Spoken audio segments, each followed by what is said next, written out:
गाजराची ही खीर खाल्ल्यानंतर सर्वांच्या तोंडून एकच वाक्य निघाले, यापुढे तर गाजराचा हलवासुद्धा फेल आहे. आणि ही अजिबात खोटं नाही.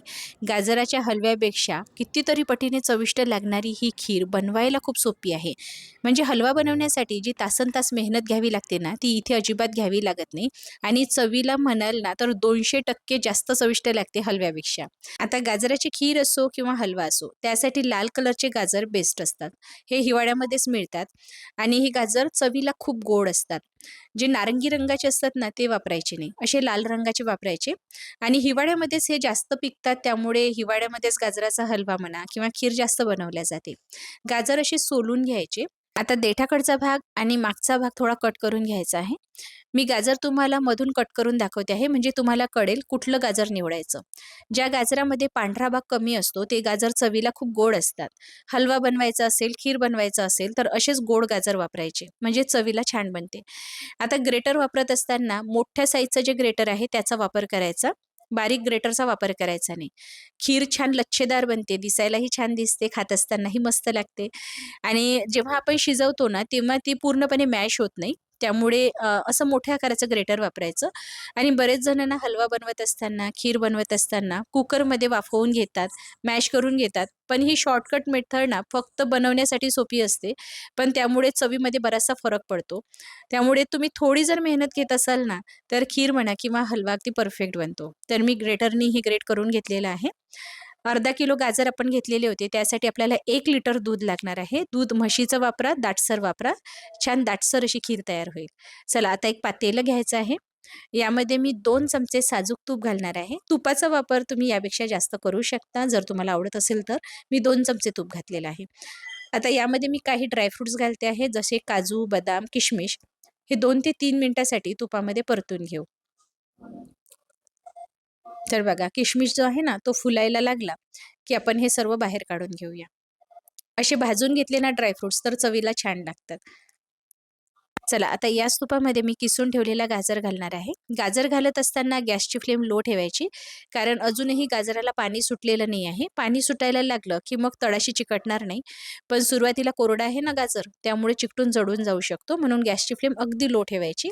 संपूर्ण गाजर तुपामध्ये घालायचा आणि छान परतून घ्यायचा. आपल्याला काही वेळ लो फ्लेमवर असाच परतायचा आहे, जोवर याला पाणी सुटत नाही आणि गाजर हलकासा मऊ होत नाही. गाजरमध्ये असलेला कच्चेपणा आपल्याला निघून जाईपर्यंत परतायचा आहे.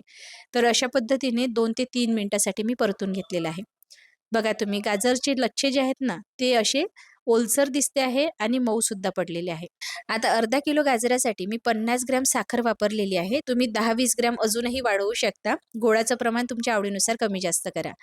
गाजरासोबतच साखर आपण छान परतून घेऊया. यामुळे रंग छान येतो आणि साखरेतलं पाणी निघून जातं ना, त्यामुळे पाणी-पाणी अशी चव येत नाही. आता इथे ना मी 1 चमचा तांदूळ अर्धा तास पाण्यामध्ये भिजत घातलेले होते.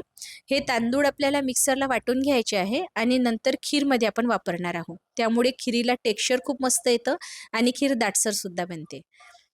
यामध्ये आता मी दूध घातलेलं आहे. दूध मी गरम करून घेतलं आणि नंतर घातलेलं आहे.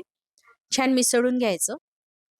जसं-जसं हे शिजायला लागतं ना, तसा-तसा खीरमध्ये दाटसरपणा आणि क्रीमीनेस यायला लागतो. आता जे उरलेलं गाजर आहे ना, ते आता खीरमध्ये छान शिजवून जाणार आहे दुधाबरोबर. तर आता इकडे आपण जे तांदूळ भिजत घातलेले होते, ते मी मिक्सरला घातलेले आहे आणि छान बारीक असे वाटून घ्यायचे आहे. बघा, असे मिक्सरला वाटून घेतले. आता हे खीरमध्ये घालायचे आहे. तांदूळ घातल्यामुळे खिरीला एक बाइंडिंग मिळतं. म्हणजे गाजराचे लच्छे एकीकडे आणि दूध एकीकडे असं होणार नाही. क्रीमी चव देण्यासाठी मी इथे मिल्क पावडरचा वापर करते आहे. मिल्क पावडर दुधामध्ये भिजवण्याची पेस्ट तयार केली. खवा तुमच्याकडे उपलब्ध असेल तर खव्याचा वापर करा. पण त्याला जर ऑप्शन तुम्हाला हवं असेल, जे सर्वांच्या घरी सहज उपलब्ध होऊ शकतं, तर मिल्क पावडर बेस्ट आहे. मिल्क पावडरच्या ऐवजी तुम्ही इथे दुधाचे जे पेढे असतात ना, तेही कुस्करून यामध्ये घालू शकता आणि खवा जर उपलब्ध असेल तर बेस्ट आहे.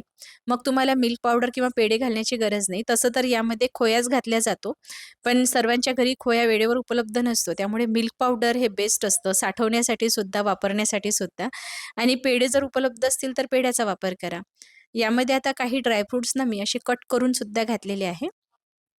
आणि काही आपण गार्निशिंगसाठी वापरूया. जे तळून घेतलेले होते ते मी गार्निशिंगसाठी वापरणार आहे.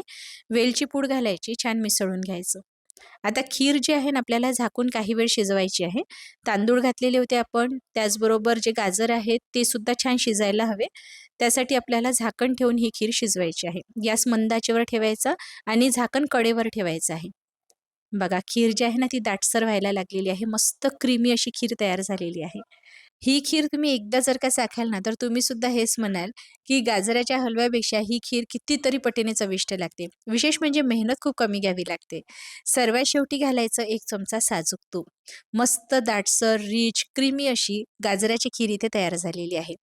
चवीला मी तुम्हाला काय सांगू, चाखल्यानंतर प्रत्येकजण हेच म्हणत होतं, की "अजून एकदा बनव, अजून एकदा बनव." तुम्ही सुद्धा हेच म्हणाल. एकदा नक्की ट्राय करून बघा. हलवा तर आपण नेहमीच बनवत असतो आणि हलवा बनवण्यासाठी मेहनतही खूप घ्यावी लागते.